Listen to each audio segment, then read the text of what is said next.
आमच्या सर्वांसाठी देवाची इच्छा आहे. देव आमच्यासाठी पुष्कळ काही करू इच्छितो. आमच्या अपेक्षांपेक्षा आणि आमच्या कल्पनेपेक्षाही अधिक. काय देवाची इच्छा आम्ही जाणली आहे?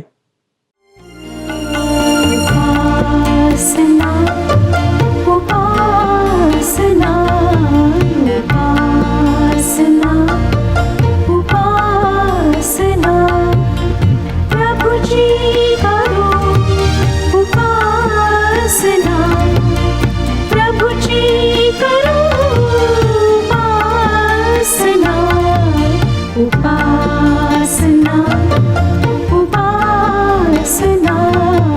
उपासना, उपासना. ख्रिस्तामधील प्रिय बंधू आणि भगिनींनो, उपासना कार्यक्रमामध्ये आपले हार्दिक स्वागत. प्रियांनो, आम्ही आमच्या जीवनात देवाची जितकी स्तुती करावी तितकी ती कमीच भरेल. इतके अनंत उपकार त्याने आम्हावर केलेले आहेत. खऱ्या अर्थाने तो स्तुतीस पात्र देव आहे. आजच्या अध्ययनात आपण अशी स्तोत्रे पाहणार आहोत जी देवाच्या स्तुतीची स्तोत्रे आहेत. या स्तोत्रांपैकी मसीहाविषयीचे 2 स्तोत्रे देखील आपण पाहणार आहोत. तर मग चला प्रियांनो, आपण आपल्या अध्ययनाची सुरुवात करूया. श्रोत्यानो, आज आम्ही 108 ह्या स्तोत्रापासून आपल्या अध्ययनाला सुरुवात करूया. 108 ह्या स्तोत्राची मध्यवर्ती कल्पना आहे इस्रायलाची स्तुती व इस्रायलाचे वतन. हे दाविदाने लिहिलेले स्तोत्र आहे. अर्धे स्तोत्र 57 ह्या स्तोत्राप्रमाणे आहे आणि शेवटचे अर्धे 60 स्तोत्राप्रमाणे आहे. पहिलं वचन वाचूया. हे देवा, माझे मन स्थिर आहे. मी गाईन, मी जीवेभावे स्तोत्र गाईन. स्तोत्रकर्ता परमेश्वरावर भाव ठेवून असल्यामुळे त्याचे मन स्थिर आहे. कोणत्याही चिंता त्याला त्रासत नाहीत, ग्रासत नाहीत आणि म्हणून देवाची स्तुती तो मनमोकळेपणाने गाऊ शकतो. 7व्या वचनात तो म्हणतो, देव आपल्या पवित्रतेला अनुसरून म्हणाला, मी उल्हास पावेन, मी शखेम विभागीन व सुक्कोताचे खोरे मोजून देईन. परमेश्वर आपल्या अवशिष्ट लोकांना पुढच्या काळात त्यांचे वतन विभागून देणार आहे. यानंतरचे स्तोत्र म्हणजे स्तोत्र 109 हे मसीहाविषयीचे स्तोत्र आहे. हे ख्रिस्ताच्या मानहानीचे वर्णन करणारे स्तोत्र आहे. ही शाप देणारी प्रार्थना आहे. या स्तोत्राला यहुदा इस्करियोत विषयीचे स्तोत्र म्हणण्यात आले आहे, कारण त्याच्या संदर्भात पेत्राने प्रेषितांच्या कृत्याच्या पुस्तकात ह्याच स्तोत्रातून वचन घेतले. प्रेषितांची कृत्ये 1 अध्याय 20व्या वचनात तो म्हणतो, स्तोत्र संहितेत असे लिहिलेले आहे, त्याचे ठिकाण ओसाड हो व त्यात कोणीही न राहो आणि त्याचा हुद्दा दुसरा घेऊ. श्रोत्यानो, आपणाला आठवतच असेल की यहुदा इस्करियोतची जागा म्हणजे शिष्यत्वाची त्याची जागा दुसऱ्या शिष्याला देण्यात आली. या स्तोत्रात यहुदा इस्करियोताचे वर्णन कसे आहे ते आपण 6 ते 9 या वचनांमध्ये वाचूया. स्तोत्रसंहिता 109 अध्याय 6 ते 9 वचने. त्याच्यावर दुर्जनाला अधिकारी नेम, त्याच्या उजव्या हाताकडे विरोधी उभा राहो. त्याचा न्याय होईल तेव्हा तो अपराधी ठरो आणि त्याची प्रार्थना पाप ठरो. त्याचे दिवस थोडे होत, त्याचा हुद्दा दुसरा घेऊ. त्याची मुले अनाथ होत व त्याची बायको विधवा हो. श्रोत्यांनो, यावरून असं वाटतं की यहुदा विवाहित होता व त्याला मुले होती. 10व्या वचनात स्तोत्रकर्ता म्हणतो, त्याची मुले भीक मागत फिरोत आणि ती आपल्या उजाड झालेल्या वस्तीतून बाहेर पडून अनान्न करोत. यहुदाविषयी असलेली ही शाप देणारी प्रार्थना खरोखर भयंकर आहे. मला नाही वाटत की यहुदा इस्करियोतच्या वागण्याचे कोणी समर्थन करेल किंवा आज करीत आहे. आजकाल मात्र अपराध्यांच्या दुर्वर्तनाचे समर्थन न्यायालयात केल्या जाऊ लागले आहे व त्यानुसार त्यांना कमी प्रमाणात शिक्षा दिल्या जाते. असं म्हणतात की जॉन वेस्लीच्या काळात एका देशामध्ये जवळजवळ 200 गुन्ह्याकरिता देहदंडाची सजा होती.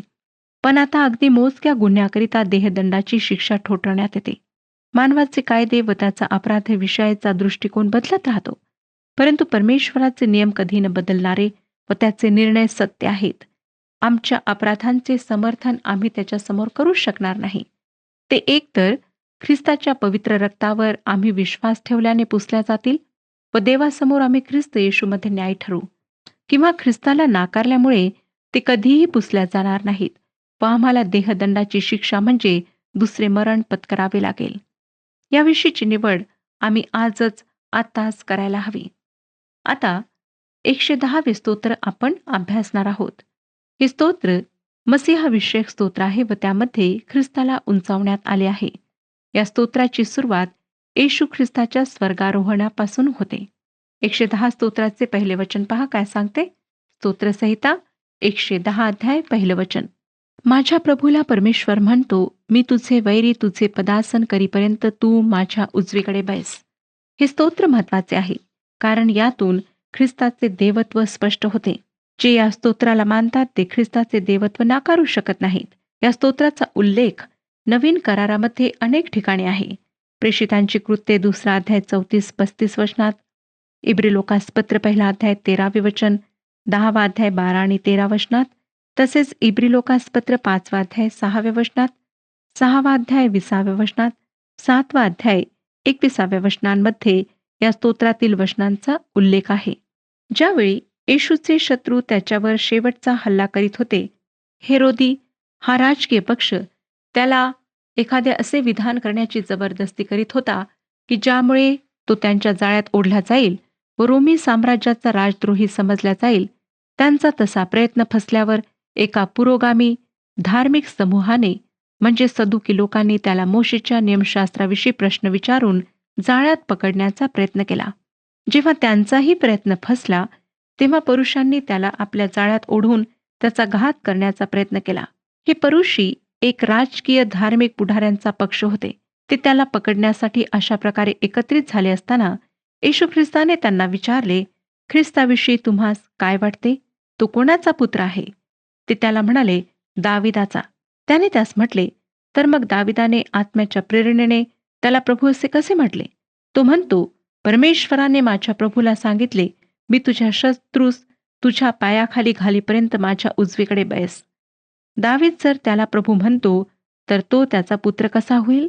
तेव्हा कोणाला त्यास उत्तर देता येईना आणि त्या दिवसापासून त्याला आणखी काही विचारावयास कोणी धचला नाही. हा वृत्तांत आम्हाला मत्तई कृष्णवर्तमान 22 अध्याय 41 ते 46 या वचनांमध्ये वाचायला मिळतो. लक्षात घ्या श्रोत्यांनो की येशूने परुषांना एक प्रश्न अगदी स्पष्टच विचारला, ख्रिस्ताविषयी तुम्हाला काय वाटते? आणि परुषांनी त्याला उत्तर दिले की ख्रिस्त दाविदाचा पुत्र आहे. हे उत्तर ऐकून येशूने त्यांचे लक्ष या 110व्या स्तोत्राकडे वेधले आणि यहुदी ज्याला मसीहाविषयक स्तोत्र म्हणत त्या ह्या स्तोत्राविषयी त्यांचे अज्ञान त्याने त्यांना दाखवून दिले. दाविदाने लिहिलेल्या या स्तोत्रामध्ये प्रभू परमेश्वर मसीहाशी बोलत असताना दिसतो. दावीद मसीहाला माझा प्रभू म्हणून संबोधतो आणि या संदर्भात जे यहुदी मसीहाला दाविदाचा वंशज समजत त्यांच्यासमोर समस्या होती, कारण त्यात दावीद मसीहाला त्याचा प्रभू मानून त्याला स्वतःपेक्षा श्रेष्ठ समजत होता. यातून ही गोष्ट स्पष्ट होते की मसीहा हा एखाद्या राजापेक्षा किंवा सत्ताधीशापेक्षा अधिक विशेष अशी व्यक्ती असणार होती. तसेच दावीद जर त्याला माझा प्रभू म्हणत होता तर तो त्याचा पुत्र कसा होईल? प्रभू त्याचा निसर्गतः पुत्र होऊ शकत नाही. त्याचा जन्म दैवी असणे आवश्यक होते. हे स्तोत्र आम्हाला सांगते की प्रभू येशू ख्रिस्त इस्रायलाचा मसीहा कुमारी मातेपासून जन्मणार होता. तसेच या वचनात दावीद म्हणतो, परमेश्वराने माझ्या प्रभूला सांगितले. म्हणजे दोन व्यक्ती ज्या एकाच पातळीवर आहेत त्या या ठिकाणी बोलताना दिसतात. म्हणजे प्रभू प्रभूशी बोलत आहे. इब्री लोकासपत्र याचा 1 अध्याय व 13 वचन आम्हाला सांगते, पण त्याने कोणत्या देवदूताविषयी असे कधी म्हटले, मी तुझे वैरी तुझे पादासन करीपर्यंत तू माझ्या उजवीकडे बैस? या वचनावरून येशू ख्रिस्ताचे देवत्व स्थापित होते. श्रोत्यांनो, हे स्तोत्र व नवीन करारातले त्याविषयीचे संदर्भ जर तुम्ही काळजीपूर्वक वाचलेत तर तुम्हाला ख्रिस्ताच्या देवत्वाविषयी खात्री पटेल. स्तोत्रकर्ता 110व्या स्तोत्राच्या 2ऱ्या वचनात म्हणतो, 110 स्तोत्र 2रे वचन, परमेश्वर तुझे बलवेत्र सियोनेतून पुढे नेईल. तो म्हणतो, तू आपल्या शत्रूंवर प्रभुत्व कर. प्रभू येशू ख्रिस्त सियोनातून पृथ्वीवर राज्य करावयास येणार आहे. त्याविषयी हे वचन आम्हाला सांगते. याच संदर्भात यशया संदेष्टाने ही भविष्यवाद केला. यशयाचे पुस्तक 2 अध्याय आणि 3 वचन सांगते, देशोदेशातल्या लोकांच्या झुंडी जातील व म्हणतील, चला आपण परमेश्वराच्या पर्वतावर याकोबाच्या देवाच्या मंदिराकडे चढून जाऊ. तो आम्हास आपला मार्ग शिकवो, म्हणजे आम्ही त्याच्या पथांनी चालू. कारण सियोनातून धर्मशास्त्र व एरुश्लेमातून परमेश्वराचे वचन निघेल. श्रोत्यानो, त्या काळात एरुश्लेम हे पृथ्वीच्या प्रशासनाचे केंद्रस्थान होईल. परमेश्वराचा इस्रायलाच्या भवितव्याकरिता एक विशेष हेतू आहे. 3 वचन, 110 स्तोत्र, 3 वचन. तुझ्या पराक्रमाच्या दिवशी तुझे लोक संतोषाने पुढे होतात. पावित्र्याने मंडित झालेले तुझे तरुण तुला पहाटेच्या दहीवरासारखे आहेत. श्रोत्यानो, आजूबाजूच्या परिस्थितीकडे पाहून निराश होऊ नका. परमेश्वर काही करू शकत नाही असे समजू नका, कारण एक दिवस परमेश्वर आपले राज्य व आपले सामर्थ्य निश्चित प्रस्थापित करेल. तो तेव्हा अनेकांचे तारण करेल.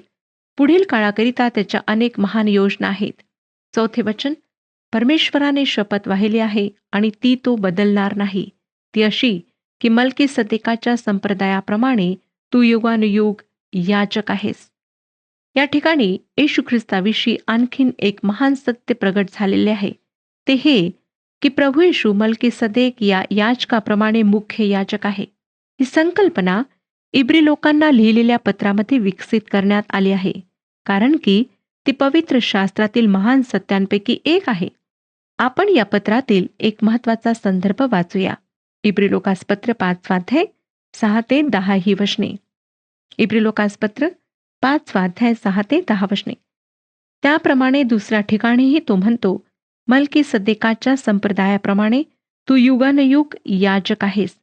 त्याने आपल्या देहावस्थेच्या दिवसात स्वतःला मरणापासून ताराव्यास जो शक्तिमान त्याजवळ मोठ्या आक्रोशाने व अश्रुगाळीत प्रार्थना व विनवणी केली आणि ती त्याच्या सुभक्तीमुळे ऐकण्यात आली.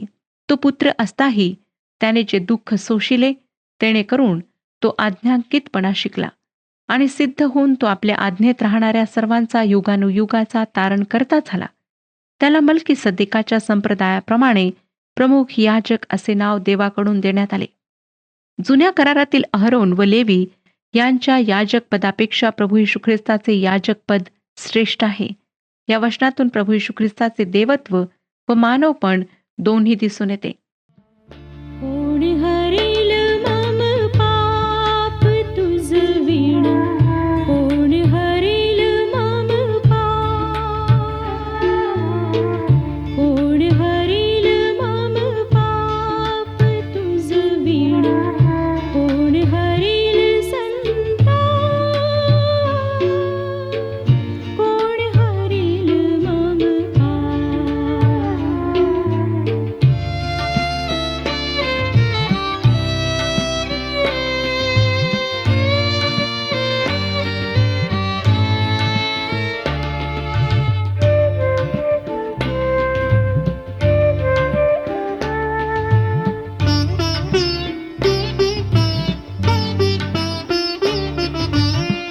ध्यान धारणा जप तप अवघा निष्फळ झाला व्याप.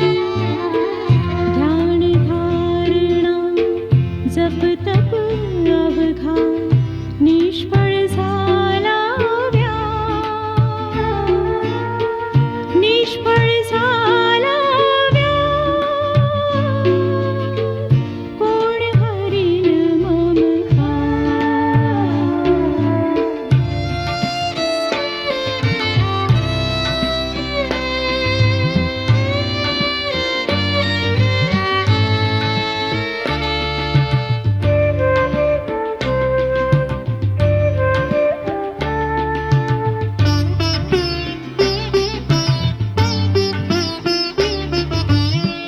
विद्या कुल धन सकल साधने झाला केवळ शाप.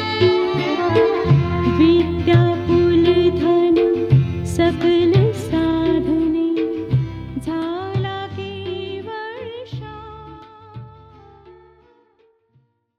5 आणि 6 वचन वाचूया. तुझ्या उजव्या हाताकडे असलेला प्रभू आपल्या क्रोधाच्या दिवशी राजांचा बिमोड करील. तो राष्ट्रांमध्ये न्यायनिवाडा करील. रणभूमी प्रेतांनी भरील, चोहोकडे मस्तके फोडील. प्रभू येशू ख्रिस्त न्याय करण्यासाठी या पृथ्वीवर परत येईल आणि दुसऱ्या स्तोत्रात सांगितल्याप्रमाणे तो लोहदंडाने राष्ट्रास ठेचेल. कुंभाराच्या मडक्यासारखा त्यांचा चुराडा करेल.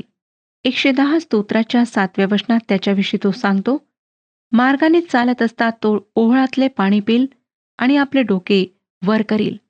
या ठिकाणी प्रभू येशू ख्रिस्ताची प्रचंड मानहानी सुद्धा विदित झाली आहे. तो पृथ्वीवर असताना त्याने दुःख व मृत्यू यांचे प्राशंस केले. शास्त्रींच्या पुस्तकामध्ये गिदोनाबरोबरच्या 300 लोकांची तुम्हाला आठवण असेल. त्यांनी गुडघ्यावर येऊन कुत्र्यासारखे पाणी चाटून प्राशन केले आणि याच लोकांचा पुढे विजय प्राप्तीसाठी उपयोग करण्यात आला. येशू ख्रिस्त त्याहीपेक्षा खालच्या पातळीवर गेला. श्रोत्यानो, येशू ख्रिस्ताला त्याच्या पृथ्वीवरच्या पहिल्या वास्तव्यामध्ये भयंकर दुःख व लज्जास्पद मरण यांना पत्करावे लागले आणि त्याच्या या आज्ञांकितपणामुळेच प्रभू परमेश्वराने त्याला सर्वांपेक्षा उंच केले. आता आपण पुढच्या स्तोत्राचा अभ्यास करूया. 111 ह्या स्तोत्राची मध्यवर्ती कल्पना आहे देवाच्या कृत्यांविषयी देवाची स्तुती. या स्तोत्रात परमेश्वराच्या उद्धाराच्या कार्याबद्दलही त्याची स्तुती करण्यात आलेली आहे. म्हणजे देवाची निर्मिती व देवाचा उद्धार या दोन्ही गोष्टींबद्दल या स्तोत्रामध्ये देवाची स्तुती करण्यात आली आहे. पहिले वचन वाचूया. परमेश्वराचे स्तवन करा सरळ जनांच्या सभेत व मंडळीत. मी अगदी मनापासून परमेश्वराचे उपकार स्मरण करेन. ह्या ठिकाणी तो म्हणत आहे की मी सगळ्यांच्या समक्ष सरळ जनांच्या सभेत परमेश्वराची स्तुती करेन. केवळ सरळ जनांच्या सभेत मंडळीत देवाचे उपकार स्मरण हा स्तोत्रकर्ता करतो, कारण जे देवाचा अवमान करतात त्यांच्यासमोर देवाचे उपकार स्मरण करणे निरर्थक आहे ह्याची त्याला जाणीव असावी. 2 ते 4 या वचनांमध्ये तो पुढे काय म्हणतो पहा. परमेश्वराची कृत्ये थोर आहेत, ज्यास ती आवडतात ते सर्व त्यांचा शोध करीतात. त्याची कृती साक्षात मान व महिमा आहे, त्याचे न्यायपण सर्व काळ टिकून राहते. आपल्या अद्भुत कृत्यांचे स्मरण राहावे असे त्याने केले आहे. परमेश्वर दयाळू व कनवाळू आहे. आजकाल लोक या विश्वाच्या निर्मितीची अनेक कारणे देतात. नैसर्गिक जगातल्या उलाढालींमुळे हे विश्व अस्तित्वात आले असे काहींचे म्हणणे आहे. परंतु या सर्व कारणांवर विश्वास ठेवणे म्हणजे प्रभू परमेश्वराला त्याच्या गौरवापासून वंचित करणे होय. तो निर्माणकर्ता आहे हे नाकारणे होय. आणि जसे ख्रिस्ताला उद्धारक तारक म्हणून नाकारणे आहे, तसेच प्रभू पित्याला निर्माणकर्ता म्हणून नाकारणे आहे. जर तुम्ही त्याला आपला तारक म्हणून स्वीकारता तर तुम्ही त्याचा निर्माणकर्ता म्हणूनही स्वीकार कराल. नंतर तो 9व्या वचनात काय म्हणतो पहा. त्याने आपल्या लोकास उद्धारदान पाठवून दिले आहे. त्याने आपला करार सर्व काळचा नेमिला आहे. त्याचे नाव पवित्र व भययोग्य आहे. श्रोत्यानो, परमेश्वर भयास योग्य आहे याची आम्हापैकी प्रत्येकाने आठवण व जाणीव ठेवायला हवी. आणि परमेश्वराचा करार थोड्या काळापुरता नाही तर सर्व काळाकरिता नेमण्यात आला आहे. त्याचे उद्धाराचे कार्य त्याच्या लोकांकरिता आहे. 10व्या वचनात तो म्हणतो, परमेश्वराचे भय ज्ञानाचा आरंभ होय. त्याप्रमाणे जे वर्ततात त्या सर्वांस सुबुद्धी प्राप्त होते. त्याचे स्तवन सर्व काळ चालते. विश्वाच्या निर्मितीवरून परमेश्वराचे कार्य किती महान आहे हे स्पष्ट होते आणि या निर्मितीच्या कार्यावरून तो सर्व सामर्थ्यशाली आहे व त्याची सुज्ञता युगानुयुगाचे आहे हे सिद्ध होते. तसेच त्याच्या उद्धाराच्या कार्यातून परमेश्वराचे न्यायत्व, त्याचा सन्मान व त्याचे गौरव प्रकट होते. एक दिवस असा येईल की त्याचे उद्धार कार्य पूर्णत्वास जाईल आणि सर्व काही त्याच्या अधिपत्याखाली आणल्या जाईल. मग उद्धार पावलेली राष्ट्रे व सृष्टी त्याची स्तुती करतील. आता आपण 112 या स्तोत्राचा अभ्यास सुरू करूया. या स्तोत्रामध्ये परमेश्वराच्या न्यायत्वाविषयी त्याची उपकार स्तुती करण्यात आलेली आहे. परमेश्वर न्यायी नीतिमान आहे म्हणून तो पापाचा न्याय निवाडा करतो. परमेश्वर चांगला आहे, तो नीतिमान आहे आणि याच कारणासाठी पापाचा झाडा घेणे त्याच्यासाठी योग्य आहे. एक दिवस असा येईल की परमेश्वर सर्व गोष्टी सुरळीत करेल आणि त्यासाठी आम्ही त्याची उपकार स्तुती करायला हवी. 112व्या स्तोत्राचे पहिले वचन वाचूया. परमेश्वराचे स्तवन करा, जो मनुष्य परमेश्वराचे भय धरितो आणि ज्याचा हर्ष त्याच्या आज्ञांमध्ये आहे तो धन्य. परमेश्वराच्या आज्ञांचा तिरस्कार करू नका. त्या आज्ञा एखाद्या आरशाप्रमाणे आहेत व त्यामध्ये तुम्ही जसे आहात तसे तुमचे प्रतिबिंब दिसते. हा कार्यक्रम ऐकणाऱ्या अनेकांची पत्रे मला प्राप्त होतात. एका व्यक्तीने मला लिहिले, मी किती अपराधी आहे हे मला दिसले आणि त्यामुळेच मी परमेश्वरापासून दूर झालेला होतो. अशाच प्रकारची साक्ष इतरांनीही दिली, कारण परमेश्वराचे वचन त्याच्या आज्ञा आरशाप्रमाणे आहेत. त्या तुम्हाला तुमचे प्रतिबिंब दाखवतात. त्यांचा तिरस्कार करू नका आणि या आज्ञांमुळे तुमच्या लक्षात येईल की तुम्हाला तारकाची गरज आहे. 112 स्तोत्र 3 वचनात तो म्हणतो, धनसंपदा त्याच्या घरी असते, त्याचे नीतिमत्व सर्व काळ टिकते. श्रोत्यानो, परमेश्वराचे नीतिमत्व कायम टिकणारे आहे. ते संपणार नाही. तो खरे तर न्यायत्वाचा परमेश्वर आहे. 4 वचन सांगते, सरळ जनास अंधकारात प्रकाश प्राप्त होतो, त्याच्या ठाई कृपा, दया व न्याय ही आहेत. परमेश्वर कृपाळू, दयाळू व न्याय आहे म्हणून तो सात्विक जनांना अंधारात ठेवत नाही, तर त्यांच्या जीवनात परमेश्वराचा प्रकाश असतो. ते दुःखद प्रसंगातून जात असले तरी परमेश्वराच्या कृपेमुळे त्यांची मने परमेश्वराच्या ठाई स्थिर असतात व त्यांचा परमेश्वरावरचा विश्वास दृढ असतो. याचे मुख्य कारण म्हणजे परमेश्वराची त्याच्यावरची कृपा होय. आम्ही त्याच्या कृपेला जाणले तर माझी खात्री आहे की आम्ही उत्स्फूर्तपणे त्याचे स्तवन करू शकू. 6व्या वचनात पाहतो काय म्हणतो, तो कधीही ढळणार नाही, नीतिमानांचे स्मरण सर्व काळ राहील. या आधीच्या वचनात दयाळू व कनवाळू माणसाचे वर्णन केले आहे व असा माणूस कधी ढळणार नाही असे हे वचन सांगते. पवित्र शास्त्र आम्हाला सांगते की दया करणाऱ्यावर दया केल्या जाईल आणि 112व्या स्तोत्राच्या 6व्या वचनातून आम्हाला समजते की अशा देवाच्या लोकांचे देवाला कदापिही विस्मरण होत नाही. परमेश्वर सर्व काळ त्यांच्यावर आपली दृष्टी ठेवतो. 9व्या वचनात पुढे तो म्हणतो, त्याने सढळ हाताने गरिबास दान दिले आहे, त्याचे नीतिमत्व सर्व काळ राहील, त्याचा सन्मानपूर्वक उत्कर्ष होईल. फक्त परमेश्वराला गरिबांचा कळवळा आहे. जुन्या करारातील अनेक पुस्तकांमध्ये तो वेगवेगळ्या प्रकारे व्यक्त झाला आहे. तो अन्याय ह्याच्या विरुद्ध आहे व तो गरिबांना उंचावतो. या संदर्भात तो दुष्टांचे काय करतो ते आपण 10व्या वचनात वाचूया. तो म्हणतो, हे पाहून दुर्जन खिन्न होईल, तो दात ओठ खाईल पण विरघळून जाईल, दुर्जनांची इच्छा नष्ट होईल. ज्या दिवशी दुर्जनांची इच्छा नष्ट होईल, ज्या दिवशी दुर्जन नष्ट होतील, असा दिवस लवकरच येणार आहे. तो दिवस फार जवळ आहे की ज्यावेळेला प्रभू परमेश्वर सर्व दुर्जनांना नष्ट करेल आणि त्यांच्या सर्व योजना तो नष्ट करेल. आता आपण 113 ह्या स्तोत्राचा अभ्यास करूया. या स्तोत्रामध्ये परमेश्वराचे निर्माणकर्ता व उद्धारक म्हणून स्तवन करण्यात आले आहे. 113 ते 118 या स्तवनाच्या स्तोत्रांपैकी हे एक स्तोत्र आहे आणि वल्हांडणाचा सण, 50व्या दिवसाचा सण, मंडपाचा सण आणि बहुतेक इस्रायलांच्या सर्व सणांच्या वेळेस ही स्तोत्रे गायल्या जात. 113व्या स्तोत्राचे पहिले वचन वाचूया. परमेश्वराचे स्तवन करा, परमेश्वराचे सेवक हो, तुम्ही त्याचे स्तवन करा, परमेश्वराच्या नामाचे स्तवन करा. आम्ही परमेश्वराचे नाव अकारण निरर्थक घेऊ नये, तर त्याचे आम्ही स्तवन करायला हवे. ही त्याची स्तुती कधी न संपणारी आहे, कारण ती निर्माणकर्त्या व उद्धारकर्त्या देवाची स्तुती आहे. 2 ते 6 वचनांमध्ये तो म्हणतो, येथून पुढे सर्व काळ परमेश्वराच्या नावाचा धन्यवाद हो. सूर्याच्या उगवतीपासून मावळतीपर्यंत परमेश्वराचे नाव स्तवनीय आहे. परमेश्वर सर्व राष्ट्रांहून उन्नत आहे, त्याचे वैभव आकाशाहून उंच आहे. परमेश्वर आमचा देव, जो उच्चस्थळी राजा सनारूढ आहे, जो आकाश व पृथ्वी ह्यांचे अवलोकन करण्यास लवतो, त्याच्यासारखा कोण आहे? परमेश्वर उच्चस्थळी असल्यामुळे त्याला आकाश व पृथ्वी यांचे अवलोकन करण्यासाठी लवावे लागते. यशाया संदेष्टानेही या विधानास पुष्टी दिली. त्याला उज्जिया राजा मरण पावला त्या वर्षी जे प्रभू परमेश्वराचे दर्शन झाले त्याचे वर्णन करताना तो यशायाचे पुस्तक 6 अध्याय आणि 1 वचनात म्हणतो, उज्जिया राजा मरण पावला त्या वर्षी प्रभूस उच्चस्थळी असलेल्या उच्च सिंहासनावर बसलेले मी पाहिले.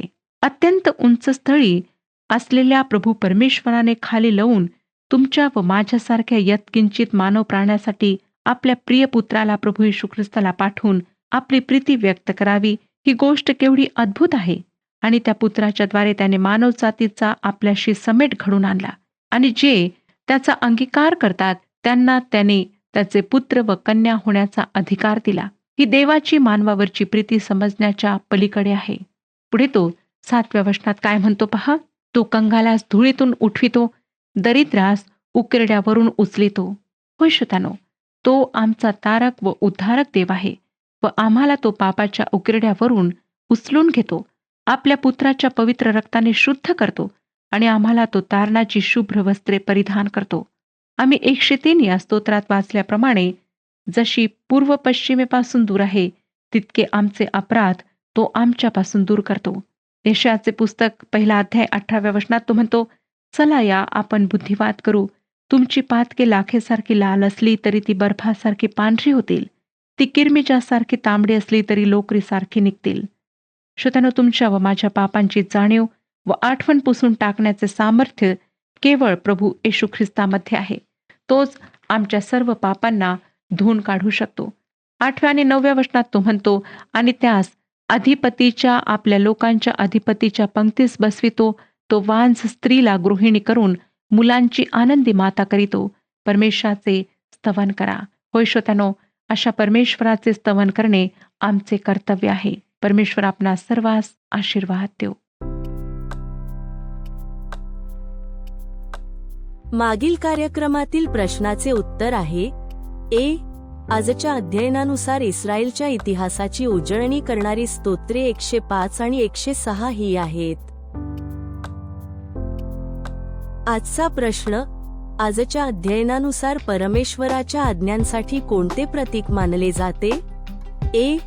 बी हातोडा, सी. आरसा, डी. धोंडा.